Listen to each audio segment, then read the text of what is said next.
All right, good evening. My name is Johnny Anderson, and I will be presenting to you my critical thinking assignment for Mod 5.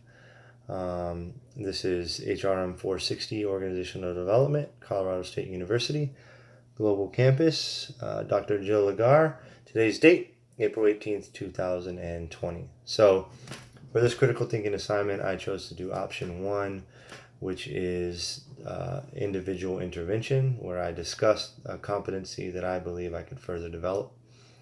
Before I get into the competency, I think it's best to explain my background.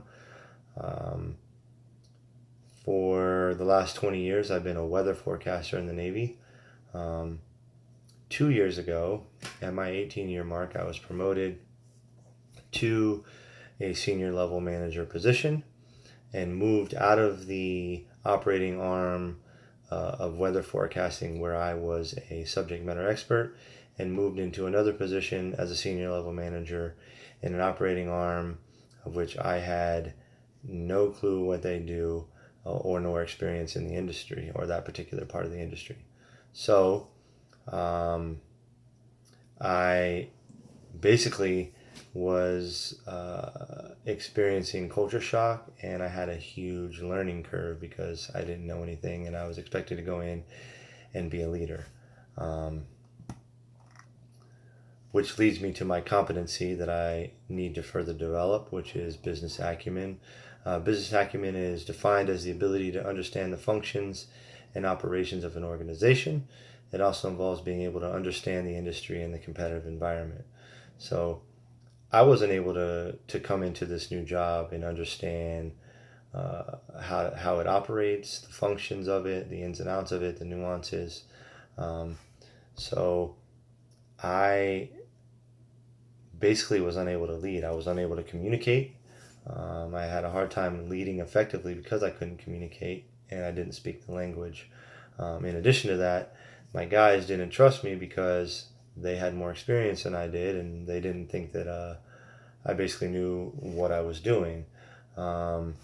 So, which leads to a lack of strategic agility, which means that I didn't have the ability to identify and recognize change and implement plans to adjust accordingly, which in this business farm that I'm in is very important. It's very quick and moving, and everything is always changing.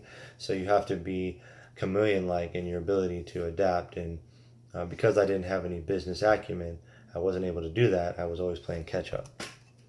So, in order to improve business acumen, my recommendation for an intervention is laboratory learning. This type of laboratory learning involves learning everything I can about the organization through experience. Basically, forgetting everything I learned, forgetting everything I know that got me to where I am, and starting from scratch, becoming a student of the organization that I'm in now. Now, some of the ways that I can facilitate this intervention is I can attend all meetings, take notes, ask questions, get with other leaders, ask them what they do, and attempt to put the whole puzzle together.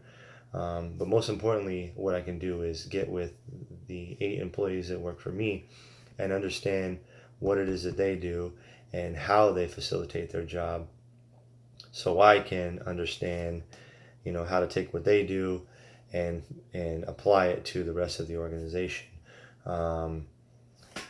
So as far as the culture is concerned, more than anything in this organization, I don't want to disrupt the culture. I don't want to come in and try to change things to the way I know and the way I'm comfortable with, because my department has a stellar reputation and I don't want to ruin that. I want to come in and be a part of the culture.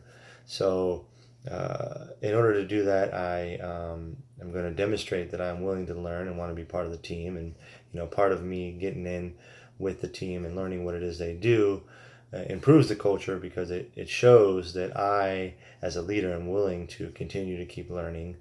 And collectively, we are building our business acumen, and in turn, we're able to adjust to, as I mentioned, the constantly changing operational environment. So in conclusion, having a business acumen helps me be a better leader and communicate in a manner where I'm trusted not only by the employees that work for me, but organization wide, and I contribute to that reputation.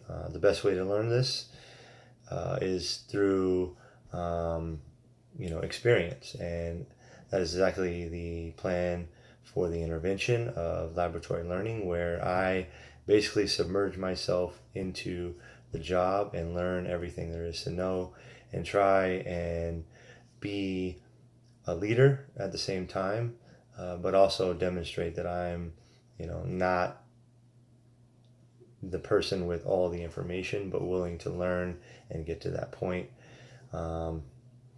Because essentially, it's not possible for me to be an asset if I cannot, contribute to the organization by becoming a better employee and having that business acumen that is imperative in my position as a senior leader. Thank you for your time.